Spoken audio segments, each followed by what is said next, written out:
Those of us who've had the privilege and honor of a pilgrimage to the Holy Land always make Jerusalem part of that holy time. There, although the Jewish temple has been replaced by a grand mosque, we can see the very places we read about in the New Testament, the actions of our redemption, accomplished through the life, passion, death, and resurrection of our Lord Jesus Christ. Many make the way of the cross, the Via Dolorosa, an ancient prayer service with stops at places that commemorate events of our Lord's torturous journey to the place of his execution. Some of the stations, as they are called, are taken directly from the Gospels, some are inferred from the practice of crucifixion, and a few come from Christian tradition. First station. Before we begin, I'd like to read you a wonderful statement from Father Paul Scalia of the Diocese of Arlington, Virginia, that appeared on the 8th Sunday of Ordinary Time, just before Lent. The privileged subject of Lenten prayer is our Lord's passion and death. The extremity of his suffering displays the depth of divine love for us sinners. It should also shock us out of a superficial treatment of our sin and rebellion. But that requires that we pray, and not just say prayers. St. Alphonsus Liguori's words in his Stations of the Cross might seem foreign to us, but they convey the reality, and we should make them, like the Psalms, our own. I love you, Jesus, my love, above all things. I repent of ever having offended you. Never allow me to offend you again. Grant that I may love you always, and then do with me as you will. The first station.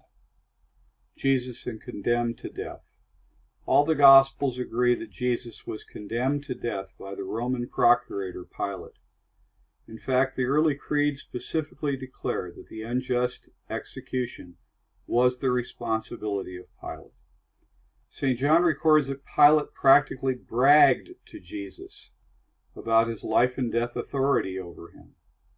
Our Lord answered, "You would have no power over me unless it had been given you from above."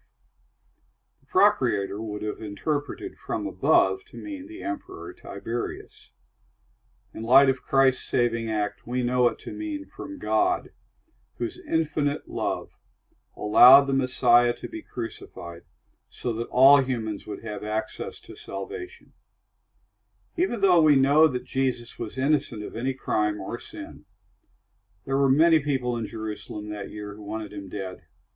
St. John, who appears to have had inside information, tells of a planning session of the Jewish council, the Sanhedrin, in which most of the Jewish leaders agreed that Jesus must die. Jesus was at the center of a threatening movement that could ruin their authority supported by the Romans. If we let him go on like this, everyone will believe in him, and then the Romans will come and take away both our temple and our nation. Then Caiaphas, chief priest, responded, "You know nothing at all.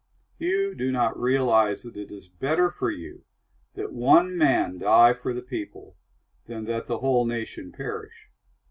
John comments that the corrupt high priest was speaking prophetically, not realizing that he really was predicting that the death of Jesus would prevent the eternal death of billions of human beings who would believe in him.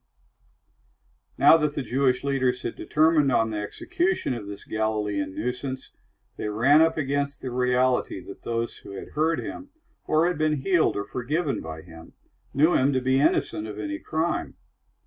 So they had to justify his condemnation in Jewish law and in Roman law.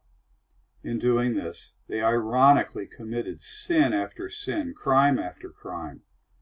Judas, one of the 12 disciples closest to the Lord, understood the leaders' jealousy and approached them, offering, for money, to be a mole in the company. The Jewish leaders and their flunky police force didn't know Jesus and needed to be sure they were arresting the right Galilean. So, for whatever reason, Judas betrayed his master with a kiss, an embrace of treason. They dragged off Jesus to a detention cell It's deep under Caiaphas's house, and then brought him out for trial.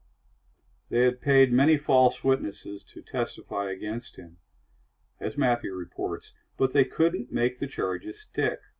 Finally, they got 2 of them to agree that Jesus claimed to destroy the temple and rebuild it in 3 days, which was, of course, a total misinterpretation of what Jesus had said a few days earlier. The high priest then asked Jesus if he were the Messiah, Son of God, and heard this: "You have said so, but I tell you, hereafter you will see the Son of Man seated at the right hand of the power, and coming on the clouds of heaven." This was blasphemy, and hearing it, Caiaphas tore his robes, itself a violation of Torah, and condemned the Lord to die. Pilate didn't care one way or another about matters of Jewish religion, so the conspirators had to find a charge that Jesus had broken Roman law. Only a few days earlier he had entered Jerusalem in a triumphant procession in which many Jews proclaimed him to be the long-awaited Messiah, descendant of King David. To Romans, anyone claiming messiahship was a threat. Thus Pilate sent him to be crucified, and even put the inscription, "King of the Jews," as the indictment nailed with him to the instrument of torturous death. At every turn, the evil intent of humans at every level wove an intricate garment of lies, hatred, jealousy, that ultimately nailed Jesus to a cross. Yes, Jesus was condemned to death, the most unjust judicial execution in human history, but it was all part of the divine plan that the Son of God and Son of Man would be lifted up, die a horrible death, but in his resurrection draw all humans to himself.